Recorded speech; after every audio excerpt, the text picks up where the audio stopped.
সাল্লাল্লাহু আলাইহি ওয়াসাল্লাম বলেন, ইদা উদিয়াল মাইয়িতু ফি কবরিহি, যখন মাইয়াতকে কবরের মধ্যে রাখা হয়, জাআল কুরআন ইনদা রাসিহি, ওই মাইয়াতের মাথার পাশে কুরআনটা যুবকের রূপ ধারণ করে ওই মাইয়াতের মাথার পাশে দাঁড়িয়ে যাবে। ওয়াসসালাতু আন ইয়ামিনি, ডান পাশে নামাজটা যুবকের রূপ ধারণ করে দাঁড়িয়ে যাবে। ওয়াসিয়ামু আন শামাইলি, আর রমজান মাসের রোজাটা বাম পাশে দাঁড়িয়ে যাবে যুবকের রূপ ধারণ করে। ওয়াসাইরুল হাসানাতি ইনদা রিজলাইহি, দুনিয়ার মধ্যে যত করে নেক আমল করেছিল আল্লাহকে খুশি করার জন্য, সেই নেক আমলগুলো যুবকের রূপ ধারণ করে পার কাছে দাঁড়িয়ে যাবে।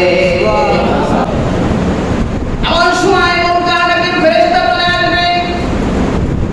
মুনকার নাকির ফেরেশতা আসার পরে ওই মাইয়া ভয়ে চোখ বন্ধ করে ফেলবে। আমার বন্ধুগণ, ওই চারজন যুবক যার পাশে দাঁড়িয়ে বলবে, তোমরা কারা, তোমরা কেন আসছো?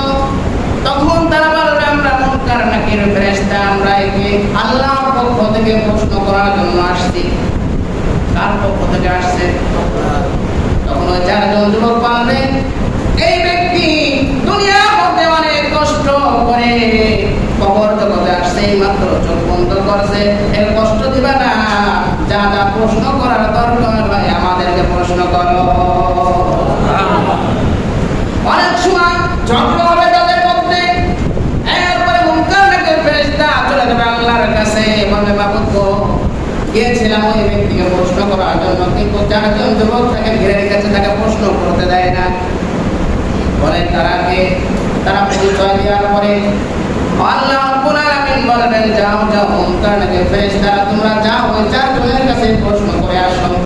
এবার মুনকার নাকির ফেরেশতা এসে প্রশ্ন করবে, মান রাব্বুকা, মান দীনুকা, ওয়া মান নাবিয়ুকা, তিনটা প্রশ্ন করবে, তিনটা প্রশ্ন উত্তর দিয়ে দিবে। উত্তর দেওয়ার পরে তারা চলে যাবে। সংক্ষেপ বলছে, অনেক দীর্ঘ হাদিস। আমার বন্ধুগণ, ওই মুনকার নাকির ফেরেশতা যাওয়ার পরে ওই ব্যক্তি চোখ খুলবে, খোলার পরে বলবে, তোমরা কারা? এমন কঠিন বিপদের মধ্যে আমি আছি আর আমাকে তোমরা হেল্প করেছো। তখন পরিচয় দেবে, আমি কোরআন, দুনিয়ার মধ্যে তুমি আমাকে সুন্দর করে তেলাওয়াত করেছিলা, আমাকে মুহাব্বত করেছিলা, আমাকে ভালোবেসেছিলা, আমার হুকুম মেনে চলেছিলা, এই জন্য আমি তোমার সাথে থাকবো। এবার বলে, তুমি কে? বলে, আমি রোজা, আমি নামাজ, আমি তোমার নেক আমল। পরিচয় দেওয়ার পরে বলবে, তোমরা কত সময় থাকবা? তোমরা কি এখন চলে যাবে? না, আমরা এখন যাব না। কত সময় থাকবা? তুমি যতদিন কবরের মধ্যে থাকবে আমরা আল্লাহ পাকের পক্ষ থেকে তোমার যতদিন পর্যন্ত, ততদিন পর্যন্ত তোমাকে পাহারা দিয়ে রাখবো। ওই মাইয়াত বলবে, কবর জগৎ শেষ হওয়ার পরে তোমরা চলে যাবে নাকি? বলবে, না না না, আমরা যাব না, হাসরের মাঠে তোমার সাথে থাকবো, ফুলসিরাতে তোমার সাথে থাকবো, মিজানের পাল্লায় তোমার নেকি যখন ওজন দেওয়া হবে তখন আমরা তোমার সাথে থাকবো। শুধু তাই না, জান্নাতে পৌঁছায় রাখ পর্যন্ত আমরা তার বন্ধু তোমার থেকে কোনো সময় বিচ্ছিন্ন হব না।